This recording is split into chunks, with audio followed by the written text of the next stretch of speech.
Between March and April, that is the month of Abib in Jerusalem, in Israel, where they recognize the Lord's bounty in the land. Ina-acknowledge o inikilala ng mga Hudyo ang pagpapala ng Diyos sa kanilang lupain. Kaya buong isang taon sila pinagpapala ng Lord. Bakit? Dahil ino-observe nila lahat ng the best na matatanggap nila sa kanilang ani ay i-offer nila kay Lord. So the first always governs the rest, Pastor Brother. The first and the central part of human being is his heart. Alam mo natin lahat ng idea, lahat ng insinuation, imagination, haka-haka, mga panaginip ay nagsisimula sa ating puso. Puso means the heart and mind, okay? Proverbs chapter 4 verse 15 says, guard your heart first of all, above all else, for it determines the course of your life. Tayo lahat ay nanalangin. Diyos na makapangyarihan, in the name of Christ Jesus of Nazareth, we are now coming back to you as we have, as humble as we are, O God, because we believe. Humble and contrite spirit, you will not despise. And this is the truth that you have declared before your people. If we humble ourselves before you and confess our sins, you will hear our prayer from heaven, forgive our sins, and cleanse us from all iniquities. Forgive us and heal in our land. Above all else, let us, Lord, help us, Lord, to guard our hearts for our issues life. Because without guarding our hearts, we will be led astray and gone astray, and we will be leading to distractions. Because without guidance of the Spirit, there are so many ways it is right before the eye of man, but at the end it leads to destruction. Help us and guide us as we teach, as we hear, as we listen. Open our eyes, in Jesus' name we pray. Amen. Above all else, guard your hearts. Sino po dito ang nag-date last Valentine? O broken-hearted siya? Sino dito yung walang date ng Valentine? Nasa kawayo ka kaya? Isa, dalawa, tatlo. Yan ang mga broken-hearted people. Nag-i-exilate. Broken-hearted.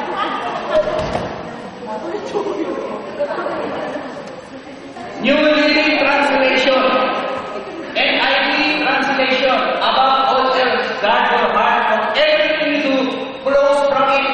It determines the course of your life. Uulitin ko. It determines the course of your life. Sa madaling salita, ikaw ang siyang naggagabay sa landasan ng iyong buhay. Ikaw ay masisira o magtatagumpay. Sa puso mo nakalagay ang tagumpay. Kaya ang isang puso ng isang taong magagaling at may kain na tulog. Dahil sa puso niya ay puno ng galit at bitterness and resentment. Lumalabas ang mukha. Tingnan mo ang galit. Tingnan mo ang galit. Yan ang mukha ang hindi nasayaran. Kaya medyo ang galit. Someone told me, I mean, confront that person because I was offended. Because that person really hurt my feelings. So, masama yung mukha. Sabi ko, bakit ganyan ang mukha mo? Obvious ba? May ibang ulo. So, obvious. Nakikita sa mukha ang laman ng puso. Nakikita rin sa labas ng bibig ang laman ng puso. Out of abundance of the heart, mouth speak. Kaya minsan, pag ako ko'y galit, nasisigawan ko yung mga anak ko. Because the condition of the heart is not good. So the moment na nakasigaw ka, hindi mo na mabalik yung sinigaw mo. Nakukuha niyo ba yun? The moment you speak out the words, hindi mo na mabalik yung parang mahirap ibalik ito. Nakikita, diba? That's why God wanted us to seek first the condition of our hearts, to examine carefully the condition of our hearts, because the heart is the foundation of your being. It determines the course of your life, whether you will be successful or failure. Isang salita mo lang na bitawan, masisira ang mundo. Because the condition of the heart is na pride, nabulog ang relasyon, ang samahan, ang anumang organisasyon. Kaya inagad yung puso ninyo. Amen? Say it with me. The heart of the problem is the problem of the heart. Repeat. The heart of the problem is the problem of the heart. Ang pinaka-central pangunahing problema ng tao, problema ng sentro niya, ang kanyang puso. Amen? Pero ayos ang puso mo, ilagay ka man sa malaking bansa o magandang bansa, ilagay ka man sa mahigaling o mahirap na bansa, ikaw ay magiging masaya ka rin. Dahil ang puso mo ay nakapagod sa Diyos na ayos. He will keep a perfect peace whose heart are focused on Him. Amen? Sabi ng marami, kaya namin gusto sa Japan, ayaw stay in Japan. Nung napunta sa Japan, bakit nagpunta rin siya? Japan is not the problem is your heart. Amen? Nung pinadala siya sa Africa, alapot din siya dahil walang pagkain, hindi mayroon bansa. Pumunta sa Australia, pagdating doon naman pa rin. What's the problem? The problem is not your surrounding. The problem is inside of you. The heart. Amen? Now, let me see. Why the problem is the heart? As we go on with the foundation of the first two principles. God observes His people properly with kind of foundation they are building and blessing accordingly. If you are weak, God will not give you 100 pounds blessing.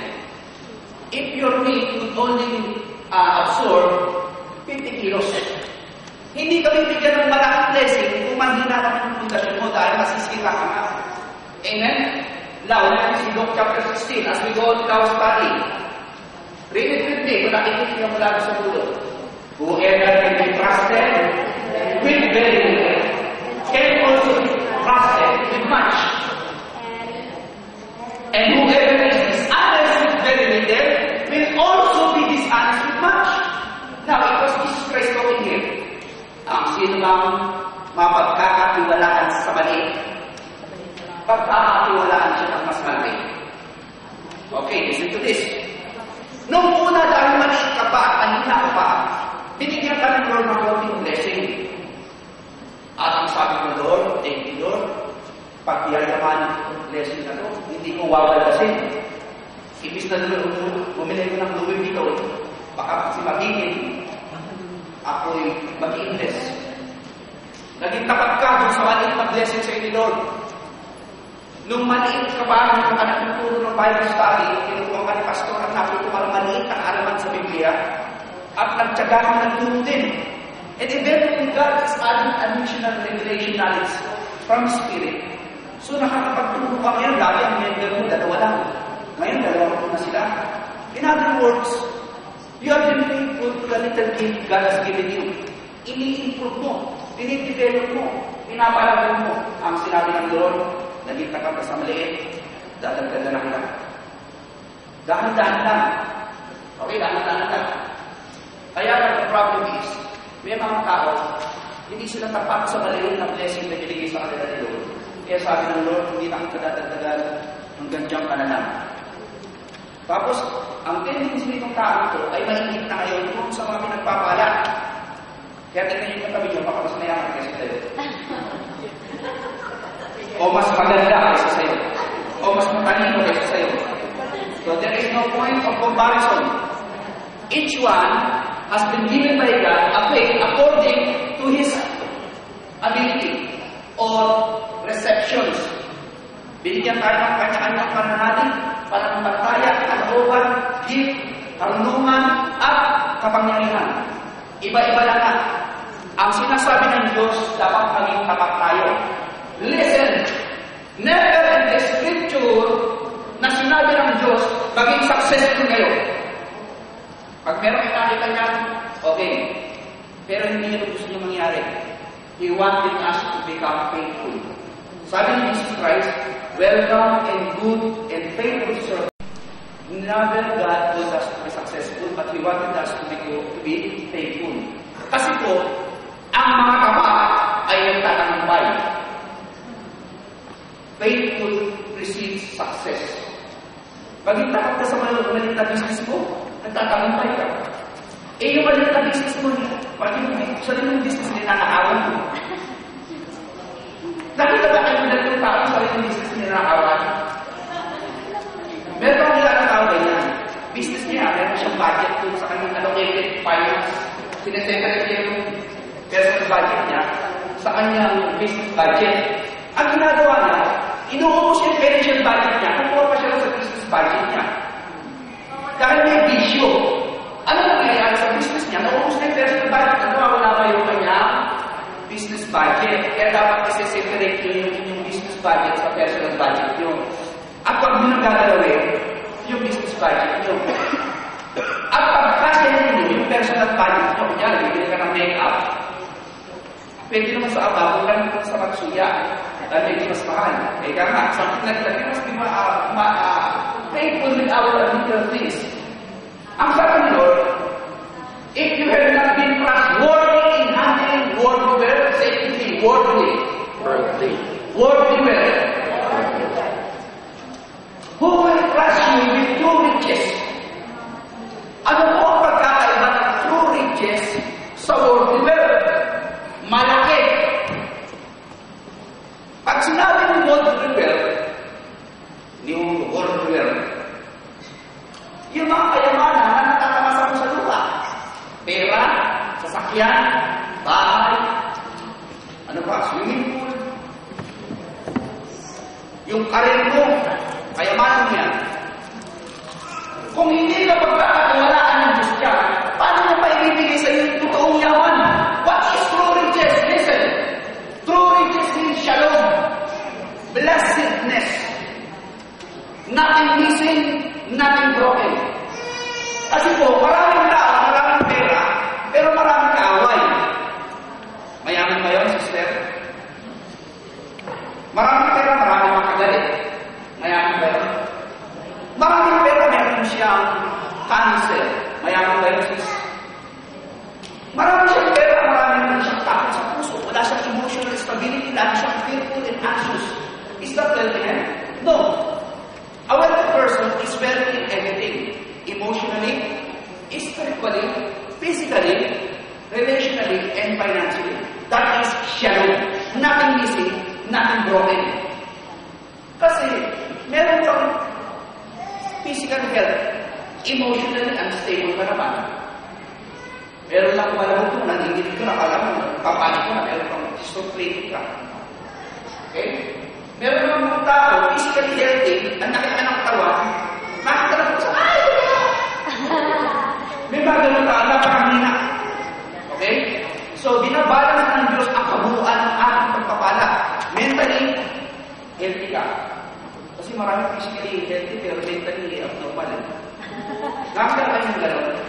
Yung pang-isip bata, ang kanyang edad is, kwenta na pero isip bata siya. They are not healthy. So, you God wants us to have a true riches in life. Shalom.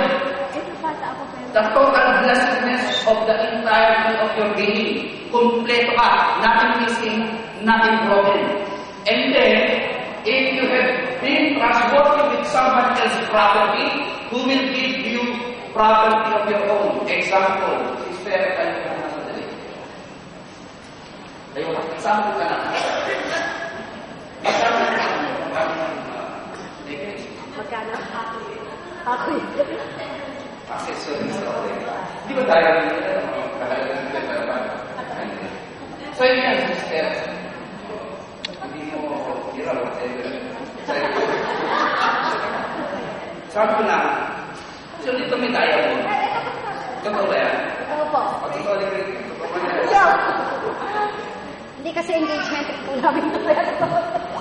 Kaya, ito po, board, anim na lapat ko. Anim, di ba? O 12 lapat. Namatay na kasi Itong kayamanan na ito ay dapat sa kanya talaga. Okay? Now, if Mabel would not let this precious stone ingatan niya, hindi niya papahaladahan, itatabi niya lang saan-saan. Okay? Anong mangyayari? Anong tendency gaya mo na po, ito po ay may probabilidad na mawala. Okay? Kaya ang gagawin namin, lagi niya itong ilalagay sa kanyang daliri upang walang makapagnakaw at walang makapagsansin sa kanyang bahay. Kasi pag sabihin niyo kung bibisita sa bahay natin, naiwan natin dito sa, doon sa ating medyo may kamay ng tao, nakitik. Hanggang nawala yung tukoy dahil nawala yung dahil ng rito. Kasi hindi ka mag-ingat. Hindi ka mapagkakatiwalaan. Okay? The point I would like to impart you this morning is this. Kung ano meron ka, ingatan mo, pahalagahan mo, you have to respect it, you have to value it, you have to honor it because this is precious to you. Amen? Kaya ang tao lalo sa iyo, lalo mga kaibigan mo, bakit hindi ka nila nilalatihan? Hindi mo sila nire-respeto. Whatever you respect, you attract. Are you getting this, Christian? Lahat ng minapahalagan mo, lahat ng nire-respeto mo, ginagala mo, na-attract ka doon o na-attract sila sa iyo. Kaya friendship, whatever kinds of valuable things we do have that comes from God, honor it, be trustworthy with these things, and God will entrust much better and bigger blessing for you for the next year to come. Ipahalagahan niyo. Now listen to this. Sabi ko dito, meron kong salita, someone else's property. Sino dito may tatlong bahay kasi kamay? O tatlong bahay mong inuuyan dahil may painuuyan. Iba naman yun. Okay, listen to this. Lahat po ng inyong kinakangkilin is someone else's property. Sino yung someone else? Lahat po ng inyong kinakangkilin ay someone else's property. Sino yung someone else? Lahat ng blessing na yun, hawak mo kapatid, ay may tunay na nagmamay-ari. Ikaw ay kakiwala lamang yan. So in other words, kung maliit man o malaki ngayon ang hawak mo, Panginoon, ito'y pera mo, ito'y bahay mo, ito'y mga anak mo, ito'y property mo, tulungan mo kung maging tapat, palagin at pagyamanin. Dahil dito mo masusukat ang katakapan mo. Alam niyo, kung di ako magiging tapat sa pag-aalaga sa iyo, baka ngayon pa lang wala akong dito. So I've been faithful in praying for all of you. Sabi nga ni Samuel, let it not be so, God, that I will sin against you without praying for your people. So ang trabaho ko upang manalangin para sa inyo. Okay? To pray and to study so that you would know how God loves you through me as a pastor. Lahat din kayo ay may pinagkatiwalaan ko sa inyo. Hindi ko alam kung ano-ano yan. Business, karunungan, marami po rito matatalino, ayaw ko puro. Magandang pag-awit at boses, marunong mag-organize, marunong magsalita. In any area of your life, pinagpalaan ang Diyos. You are complete. Say with yourself, I am complete. I am complete. In Christ. In Christ. Nothing missing. Nothing missing. Nothing broken. Nothing broken. Meron dito bali ang ito? Wala na. Bali ang ito, meron? Ipaayos mo na yan. So, in other words, walang bali sa'yo, kapatid. Sino dito ang financially broke ngayon? Taas ang kamay, medyo tagilid ang finances mo. Huwag ka na mahiya. Ayusin natin mamaya yan as we go on with this study. Kailangan natin nothing easy, nothing broken. But God is telling you to become trustworthy with my properties. There are so many kinds of property, intellectual properties, financial properties, entrepreneurial properties, so many things. Pasok pa rin. Bakit po kailangan natin magturo ng pag-ikako? Tumawag po yung nanay ko galing sa Amerika, nanay ko Winnie. I would like to share these things so that Mom, you could hear me while you are You need to tithe. May problema daw, $2,000 utang. So, nag-text kasi mami. Nagbibigay daw ng tulong sa family sa Pilipinas. That's not tithing. Okay? Meron akong gusto tawagin. Okay lang sa Cecil. Simula nung nag-text ka, what happened to you? Would you like to move forward? May ipon ka na saan, may ipon ka pa saan. Para ibigay natin, God is good. Ito to story ito kasi sinasya ng Tuesday. Gusto nag-alis lang ako sa iyo, kapatid. I was so touched by your testimony. Yung simula nung nag-text ka, what happened? Hindi ba kasi ako yung nagtatas, nagbibigay ako every time na pupunta ako. Yung pera sa bangko, labas-pasok. Parang gano'n, labas-pasok na nangyayari. Tapos simula na nag-types ako, yung pera ko sa bangko, at kinulo ko, hindi ko na nababawasan. Talaga, ang power mo talaga, pag sumunod ka kay Lord, talaga nag-bless ka. Marami ng kapitoo. Kasi kung halos karamihan sa inyo nagtatay, naniniwala ako na the power of God is good. Yung promise niya na I will open the floodgates of heaven and pour out immense blessing upon thee, and you have too much to handle it. That is the true promise of God. It is a principle that could not be broken by anyone, and those who break it will be broken. Hindi pwede maniin yung kapatid kahit hindi pa kayo tatayos. Sina-challenge ko kayo. Matatanggal kayo sa pagkakabandage ng financial poverty ninyo. Because the devourer will be stopped. Tatanggalin ng Diyos yung mga lumalama na kumakain ng pagpapala natin. Minsan, ang dami kong bonus, nagkakasakit ka, napupunta lang sa ospital. Minsan, ang dami mong sweldo, meron tatawag sa Philippines, meron daw sa sakit sila dito, kalanda ng pera. Hindi pa ubos ang devourer. Listen to this. This is the true principle. Start your tithing. Gusto nila gumamit because of your greediness. Doon niya sinusukat kaya sa akin, tinitignan niya yung treasury box. Kung paano siya your tax is not yours, it belongs to God. Our tax in government of God.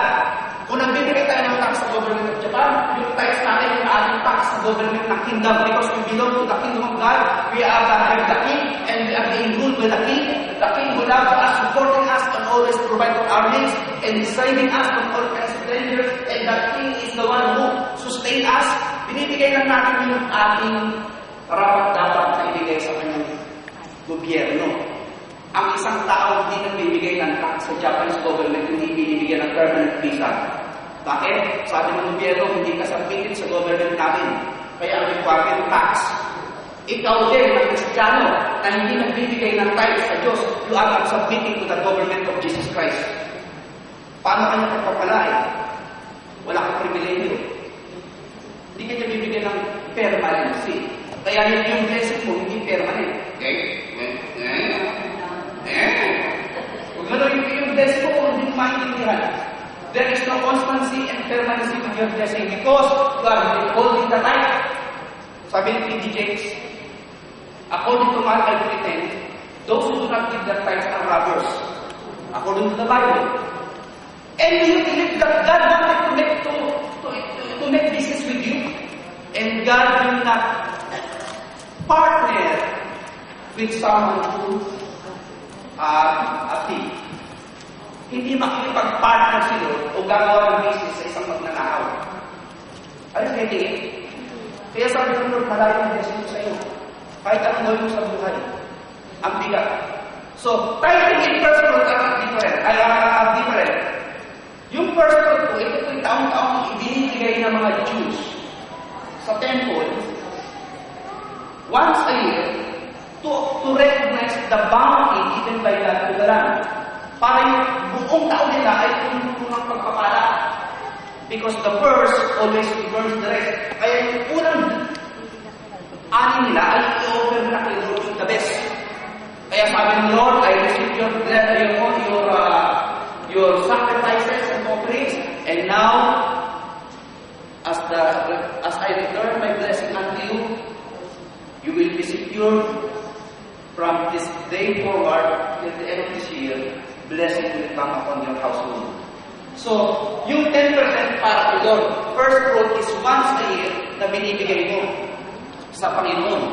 Mamaya ituturo ko kailan ibibigay yan at saan napunta.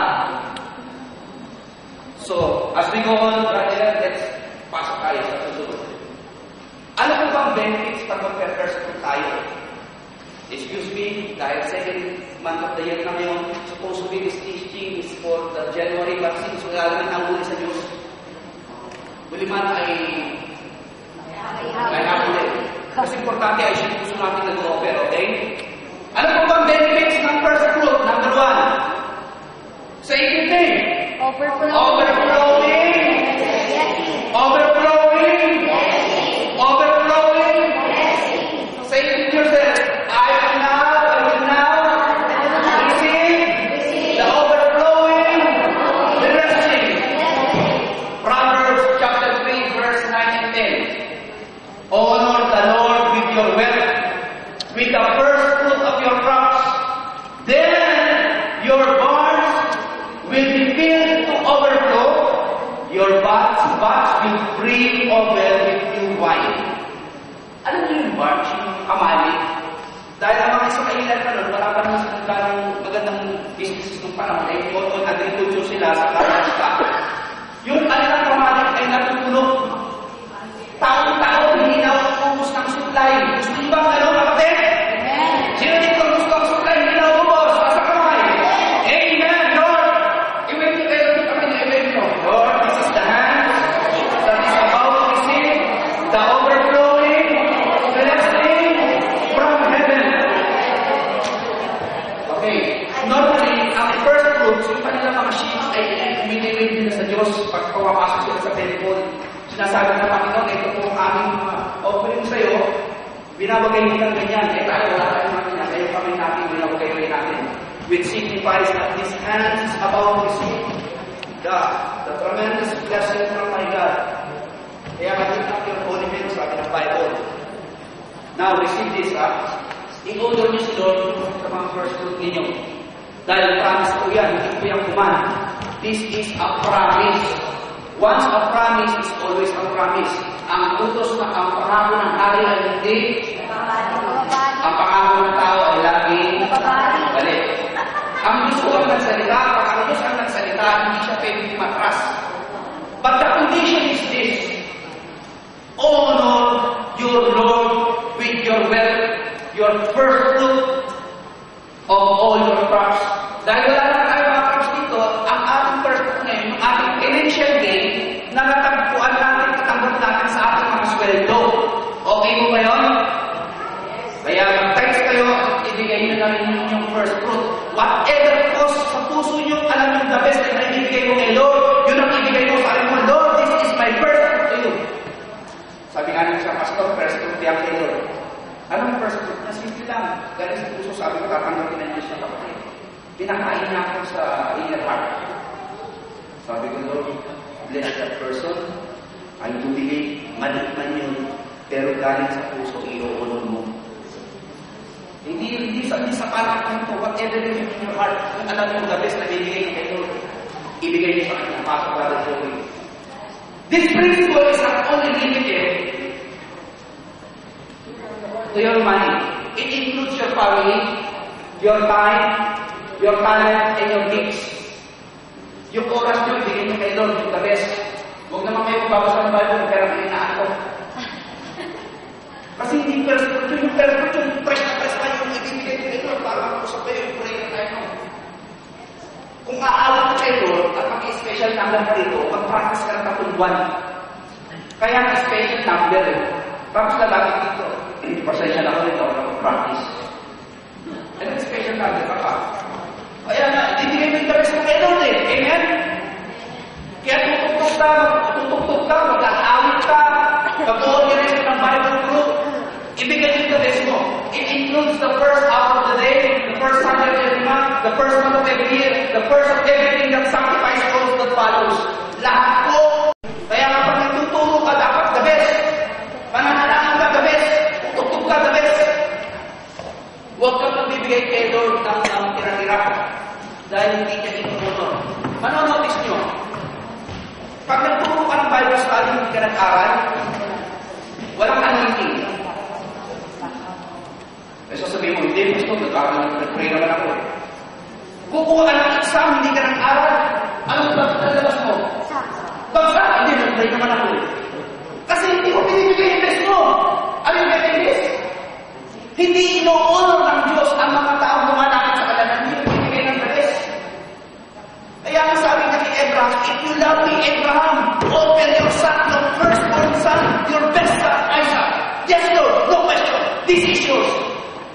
I'm getting this Christian, and God saw the heart of Abraham and said to the angel, refrain me from killing his son.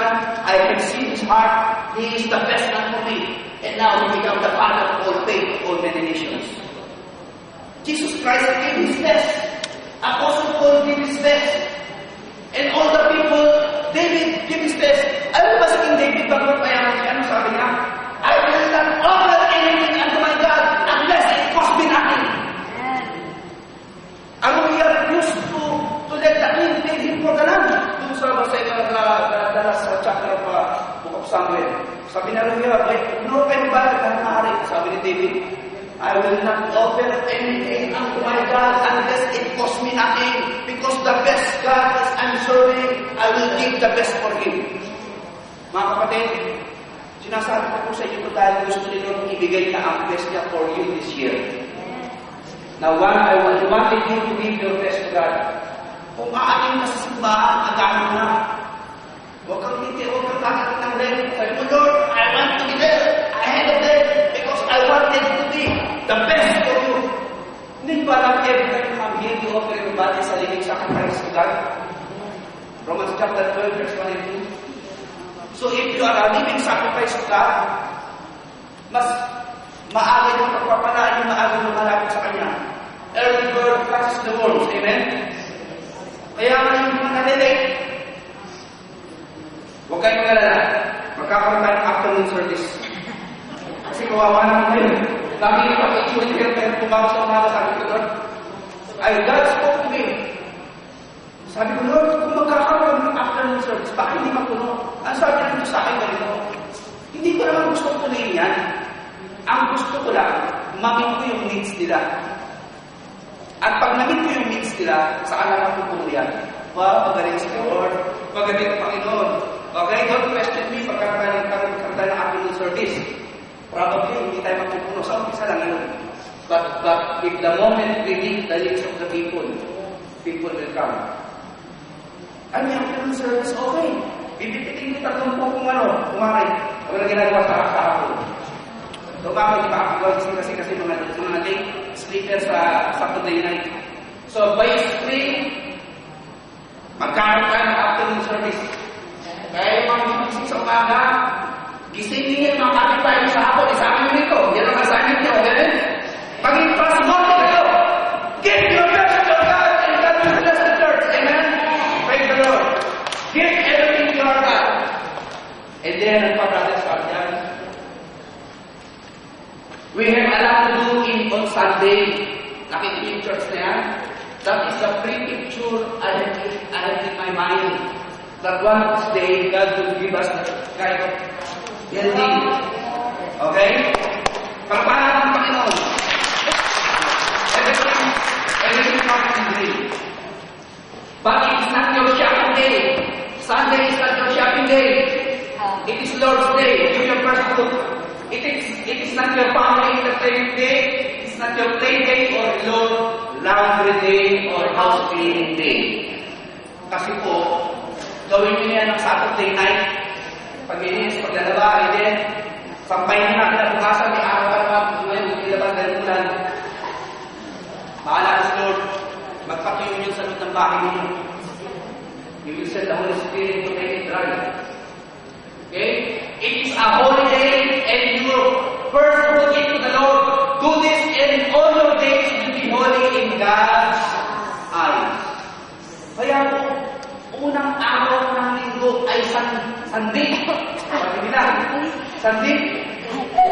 Pumunta dapat kayo sa tabernacle. Pagka ang Panginoon, pagka Sunday nang dapat nandito kayo sa simbahan o sa church. Because that is Lord's day. You first fruit the rest of the day and honor God by your first day. Okay? So, maliwanag po ba yun? Overflowing. Second benefit is, say it with me. 1, 2, 3, go! All the things that I Nakikita niyo yung batang ng iyak. Kasi gusto niya naman ng lahat ng kailangan niya ay maibigay. Pag wet ang kanyang pampers, nangangagawa. Pag nanugutom, nangangagawa. Pag ibinigay mo yung gusto, tumakahimik. Ganyan ang maraming tao sa mundo. Ngawa ng mga kailangan pag nawalang kulang siya sa buhay niya. Pagkain, ganyan ang ganyan. Pero sabi ng Panginoon, all that you need will be added to you. What you do first thing in the morning sets the rest of the day. You don't need to get up and get your coffee or start doing your own thing. You need to say, good morning, Holy Spirit. This is the first day of the week. I bless you today. You need to worship your Lord and hear it from Him. Then go get your day started. Do as much as it says. It says, seek ye first. Seek ye first. Seek ye first the kingdom of God and His righteousness, and all these things will be added unto you. May dadagdag ka ba? Lahat ng kailangan, itinagdag na sa'yo. Yan po ang pangalawang benefit ng first fruiting o first fruits. Binibigay mo yung first fruit yung unang sa Diyos, yung best mo kay Lord. Now, listen to this. The condition is this. Kingdom represents the king who rules the kingdom and his righteousness. The word righteousness in righteousness means you have the privileges to be a part of this good kingdom where people enjoy good life and healthy living. Kaya po maraming tao, may sakit pa rin at hindi ma-enjoy ang kingdom principle, hindi nila hinahanap yung unang prinsipyo ng kaharian. The king of the kingdom plus and then righteousness. Meron pong righteousness sa hindi mo kasi rito. Pastor, nagkakayos naman ako. Nag-o-offering naman ako. Bakit yan, Chris? Bakit ba? Hindi ko nasisipo. Walang hirap lang. Walang righteousness eh. Ako niyo, bakit hindi ako bless, Pastor? Nagkakayos naman ako. O-offering naman. Kaya lang, kamalo ko yan kay sister niya. Every time nag-worship ko sa sister, nalalaking focus kay Jesus. Nakikita ko diablo. So, parang may bibis ko, Lord, may forgiveness ka pala sa puso mo. Yung tithing ito, walang effect yun. Pag meron ang puso, hindi ayos, kaya inom na pala sa iyo agad. Above all else, guard your heart, for out of it determines the course of your life. Kahit anong daming tithes mo ibigay, pag hindi ayos yung puso mo, hindi pa nakapasok ang blessing. Kasi nakikipag-usap ang Diyos sa puso ng tao. Doon dumadaan yung pagpapala, kaya meron kayong pagalit, o hindi mapatawa, o kinaiinisan, o resentment, grudges, bitterness, unforgiveness. I-release nyo lahat kayo para dumali yung blessing. Nakuha niyo po? Ganun simple lang po ang prinsipyo ng Bible. The right heart will not despise by God.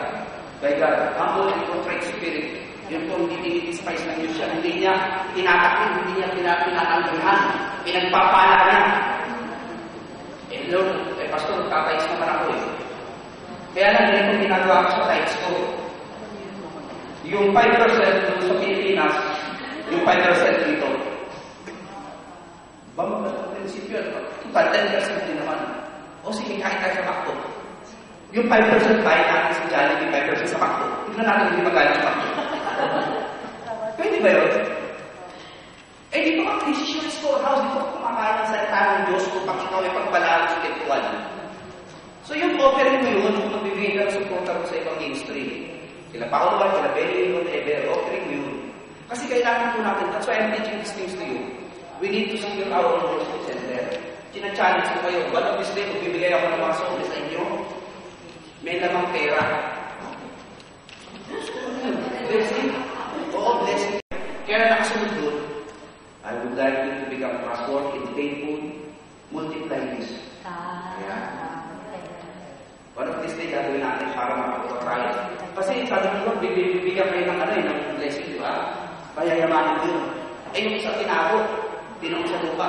Nung dumating na yung master niya, nagalit sa kanya. We could come up with different kinds of strategy para makapag-fundraising ka. Papapasar tayo.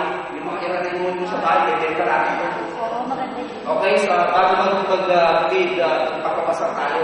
Ang dami ng mga iranimon, mga sapatos nyo, gusto. Ibenta nyo isang puro, yung isang dalawang po gamitin nyo.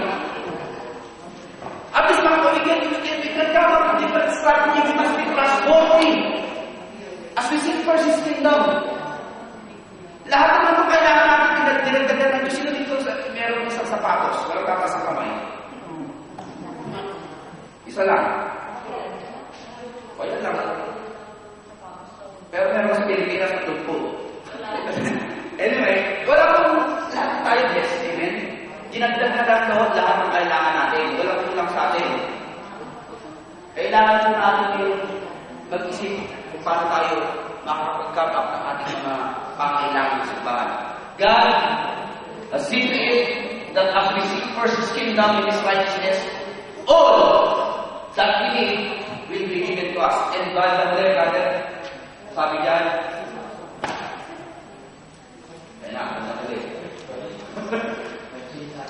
God's blessing, shalom, will constantly stay and abide. Kasi po ang blessing po ay minsan relative. Ibig sabihin, bless ka dito sa area siya, pero pagdating dito hindi. May mga ganun tao, bless na financially, pero pagdating sa love life, zero. Sino dito ang zero love life? Kasi ano kayo? Ayan, tanda ng pagpapala yan. Darating na mga blessing ninyo, mga right guys. Marami naman, happy siya, relationally, pero financially may kristahan siya, may pinutugipin. So, shalom means blessing. Constant daw ang ating pagpapala sa lahat ng area ng buhay namin. So, one of this day, kumita ka ng malaking salapi, and you feel something strange sa iyong left chest. At may nakapaka, sabi ng doktor, meron kang cyst. For example, Lord, in Jesus' name, hindi ito mapupunta sa breast cancer. I rebuke the devourer that will devour my money. Kasi po, ang sicknesses is money waster. Niniwala ba kayo ang sickness is money waster? Pag may sakit ka, nauubos ang pera mo. Amen? Kaya ang sakit ay hindi welcome sa pamilya ko. Sabihin mo ngayon, sicknesses are not welcome in my household. I rebuke you in Jesus. Amen. Kaya kung wala yung aking baby, lalo na sakit. Si Diyos King, hindi ko po siya sabi ng doktor, may influensya yata yung akin. Kaya ako lang sa sister, in Jesus name, I rebuke influensya. Binigyan ng doktor, tagal-tagal, check. Ang influensya, kasi lang. Amen. Praise the Lord. In Jesus' name. I-review natin ang mga sakit sa katawan. Dahil ang sakit na yan ay nakakagastos yan. Secondly, sicknesses promote selfishness. Bakit, Pastor? Kasi pag may sakit ka, wala kang iisip mo sarili mo lang. Paano ka gagaling, paano ka lalakas, paano ka makaulit. Yes, selfish. Amen? Kaya hindi dapat may sakit sa mga Kristiano. Amen?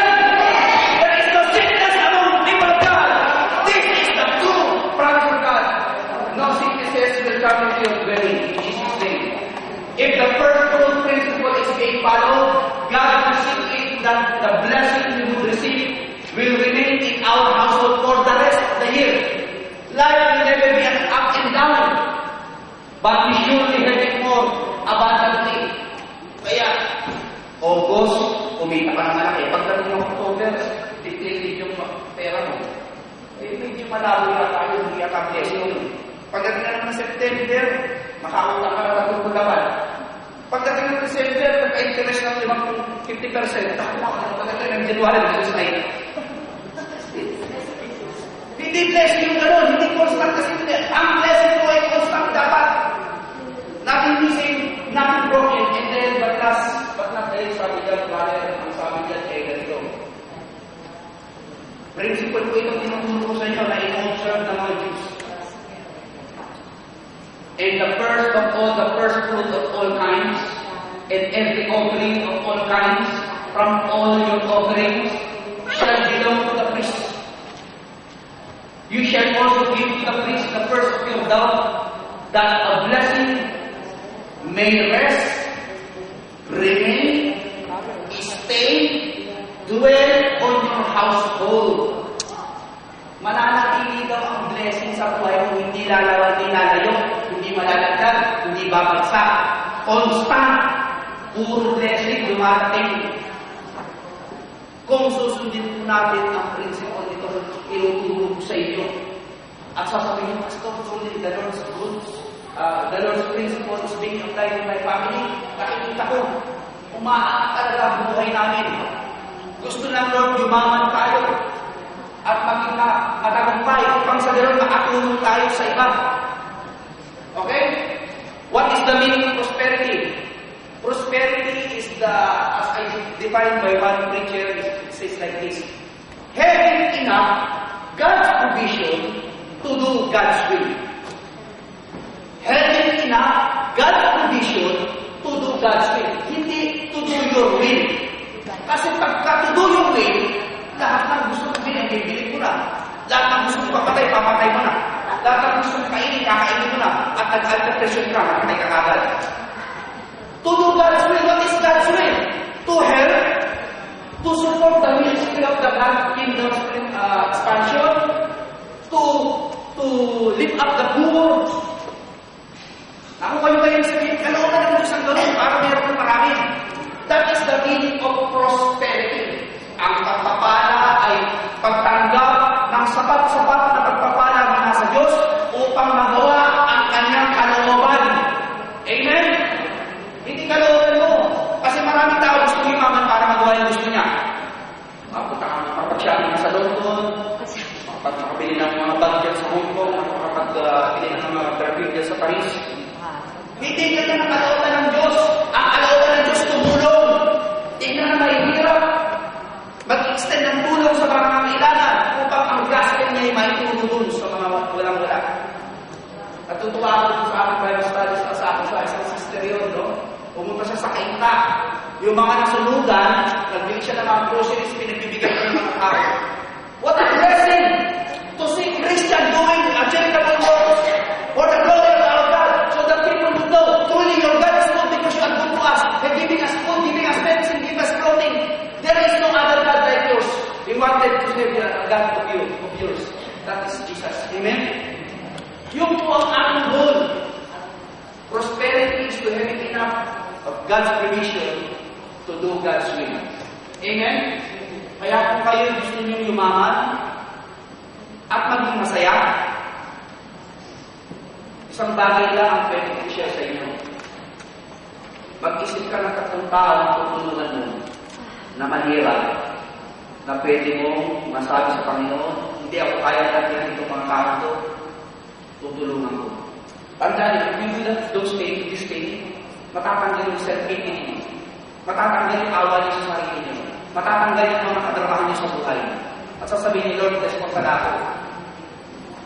Ang dahil sa mga kailangan, we need to understand that the offering na binigay natin, every last Sunday of the month, meron tayo tinatawag ng Mercy Ministry, connected tayo sa Chaos Operation Blessing, tinutulungan natin yung mahihirap. Doon sa Pilipinas, yung mga kasalangan sa $15 at masunog. So, committed ng church natin. Personally, I committed myself to Fire Ministry in America na nagsusupport sa Latin America and Africa para tulungan yung mahihirap doon. So, I have an invitation from Alawan to go with them in Africa para mag-feed sa mga malnourished children.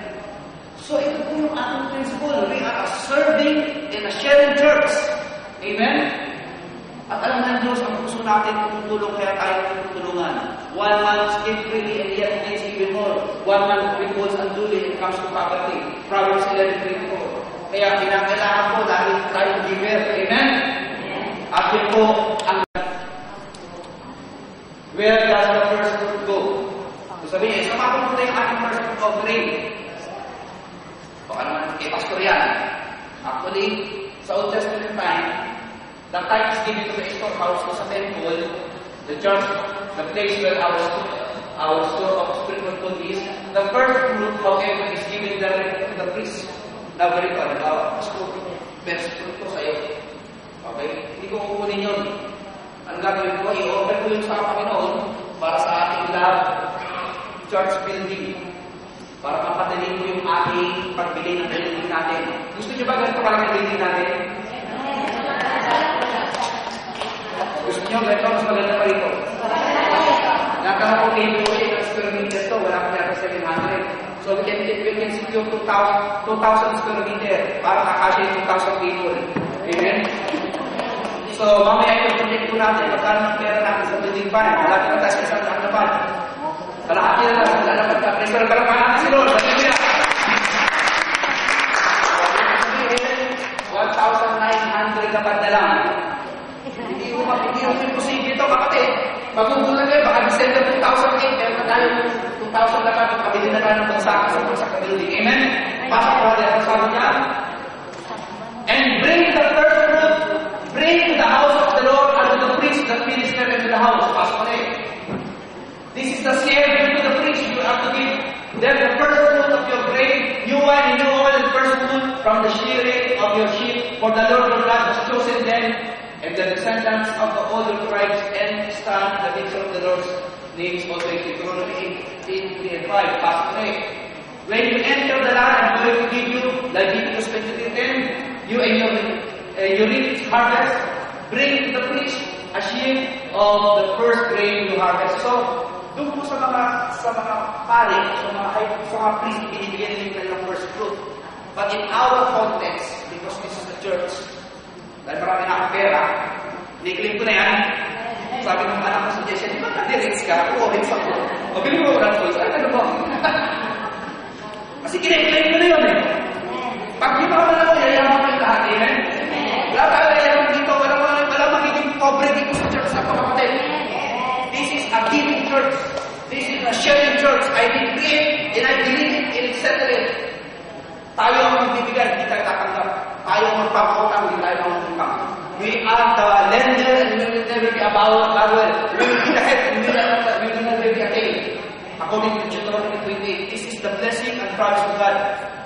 Bigay mo natin. And last, sabi niya, take some of the first fruit of all that you produce, then go to the place of the Lord your God, will choose us dwelling in His name, and say to the priest, I declare today to the Lord your God, that I have come to the land the Lord swore to our forefathers to give us. Yan po yung deklarasyon sa Deuteronomy 26. Marami pa rin, no? At pa sabi niya, what time of the year we should give our first fruit offering? Anong araw daw? So sabi nito, Nehemiah chapter 10 verse 35, we also assume responsibility for the bringing to the house of the Lord each year, usually once a year, the first fruits of our crops and of every fruit tree. Every first month of the year to start our year right. So, hindi pa nang huli, i-share nyo na kayo dyan. Praise the Lord. Well, in conclusion, Proverbs 10:22. In conclusion, the blessing of the Lord makes a person rich. Ulit ito The blessing of the Lord makes a person rich. You want to become rich? Yes. And He adds no sorrow with it. International Reader's Version, ang magandang pagkakasabi, the blessing of the Lord brings wealth. Trouble does not come with it. Ito po yung sinasabi ko sa yung consistent blessing. Ang pagpapala ng Diyos ay nagdadala ng kayamanan at wala po itong dagdag na kabilisahan o problema. Kasi nga, kung tumanggap ka ng allowance o salary ng malaki at alam mo may sakit sa bahay mo, it is not a blessing. Napunta lang ang blessing doon, wala kang tanggap na blessing. Kaya tanggap po natin, let's honor the Lord in our first fruit. Because this is the principle being applied by the Jews. At many Jewish businessmen are being blessed by God, even in New York. in Wall Street. Maraming mga tao na nagpapatotoo. Kay Paolo White, ewan ko kung nandiyan si Paolo White, papalabas ko po baka susunod na kabanata, yung mga patotoo po sa kanilang ministry. When the Lord spoke to her to give $10,000 to the ministry of T.D. Davis, sabi niya, Lord, ang laki ito. Ito lang ang aking pera lahat. Binigay niya. And after conference, nag-uunang pag-usap naman kay Lord sa kanyang sabi, Lord, give the ministry another $20,000. Well, grabe ka naman, Lord. Sobra ka naman mag-umaka. Sabi niya, Lord, ito lang yung aking lahat. Ibinigay. You know what happened? Maraming pastor sa US gustong pumasok sa Trinity Broadcasting Network para magkaroon ng TV program. Siya wala siya pag-asa dahil mali na ministry lang siya. When she gave that 20,000 plus $10,000, the president of TV and Gold Crowd School, Paolo White, started a TV network. And ngayon, she has a multi-million-dollar ministry. Tinitignan daw yung puso natin, kano ka nagtitiwala. Mahirap kasi magpitawag pagdating sa pera. You cannot love God and money at the same time. You must be the one who love the other. But when God sees your heart, that you are honoring Him but your best of your first fruit, God will say, I will return it to you 6 feet clean. Palakpakan natin.